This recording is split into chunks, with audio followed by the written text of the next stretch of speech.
नमः शिवाय। हर हर महादेव। श्री शिवाय नमस्तुभ्यम। नमस्कार दोस्तों, स्वागत है आपका आपके चैनल साई राधा में। दोस्तों, आज हम आपको सुनाने जा रहे हैं देवरानी जेठानी और सकट माता की ये कहानी। माघ मास के कृष्ण पक्ष की चतुर्थी को सकट चौथ का व्रत किया जाता है। ये व्रत भगवान गणेश को समर्पित है। इसमें माताएं अपनी संतान के लिए व्रत करती हैं। माघ मास के कृष्ण पक्ष की चतुर्थी को सकट चौथ का व्रत किया जाता है। ये व्रत भगवान गणेश को समर्पित है।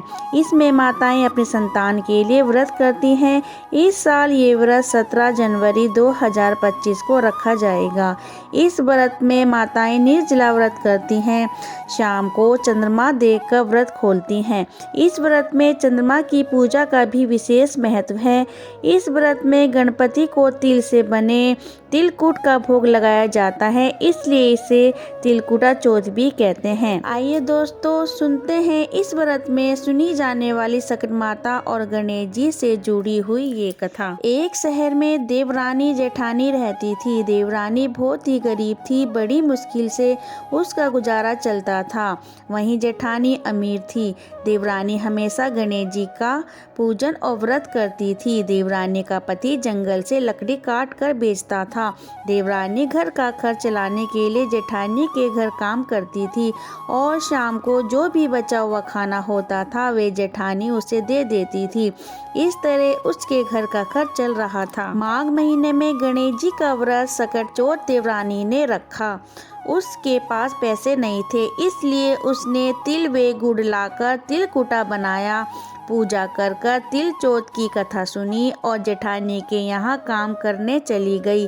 सोचा शाम को चंद्र को अर्घ्य देकर जेठानी के यहाँ से कुछ खाना मिलेगा तो खा लेगी। शाम को जब जेठानी के घर खाना बनाया तो उसके जेठानी का व्रत होने के कारण सभी ने खाना खाने से मना कर दिया। अब देवरानी ने जेठानी से बोला, आप मुझे खाना दे दो जिससे मैं घर जाऊं। इस पर जेठानी ने कहा कि आज तो किसी ने भी अभी तक खाना नहीं खाया, तुम्हें कैसे दे दूं? तू सवेरे ही बचा हुआ खाना ले जाना।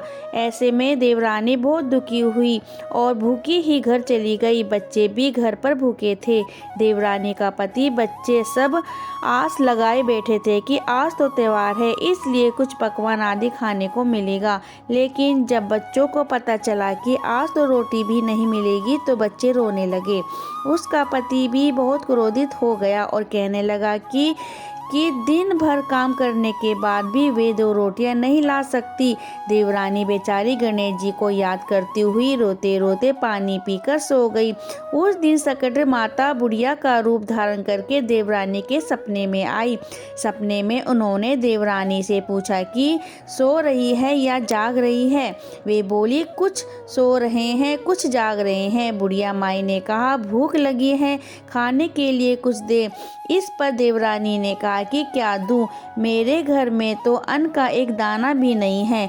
जेठानी बचा हुआ खाना देती थी, आज वो भी नहीं मिला।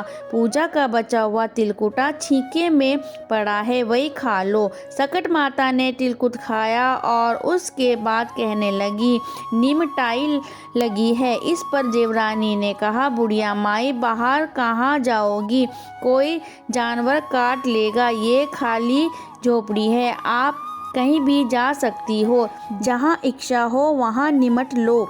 इसके बाद सकट माता बोली कि अब कहाँ पोंछूं। इस पर देवरानी ने कहा कि मेरी साड़ी से पोंछ लो। देवरानी जब सुबह उठी तो ये देखकर हैरान रह गई कि पूरा घर हीरो और मोतियों से जगमगा उठा था। उस दिन देवरानी जेठानी के पास काम करने भी नहीं गई। जेठानी ने कुछ देर तो राह देखी, फिर बच्चों को देवरानी को बुलाने भेज दिया। जेठानी ने सोचा कल खाना नहीं दिया था, इसलिए शायद देवरानी बुरा मान गई होगी। बच्चे बुलाने गए। देवरानी ने कहा कि बेटा, बहुत दिन तेरी माँ के यहाँ काम कर लिया। बच्चों ने घर जाकर माँ से कहा कि चाची का पूरा घर हीरो और मोतियों से जगमगा उठा है। जेठानी दौड़कर देवरानी के पास आई और पूछा कि ये सब कैसे हो गया। देवरानी ने उसके साथ जो हुआ वो सब कह डाला। उसने भी वैसा ही करने की सोची।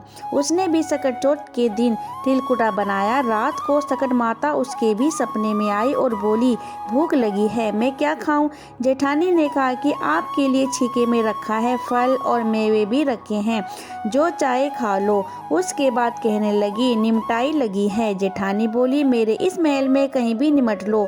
फिर उन्होंने बोला कि अब पोंछूं कहाँ? जेठानी बोली, कहीं भी पोंछ लो। सुबह जब जेठानी उठी तो घर में बदबू गंदगी के अलावा कुछ नहीं। हे सकट माता, जैसे आपने देवरानी पर कृपा की वैसी सब पर करना। बोलो सकट माता की जय, बोलो गणपति महाराज की जय।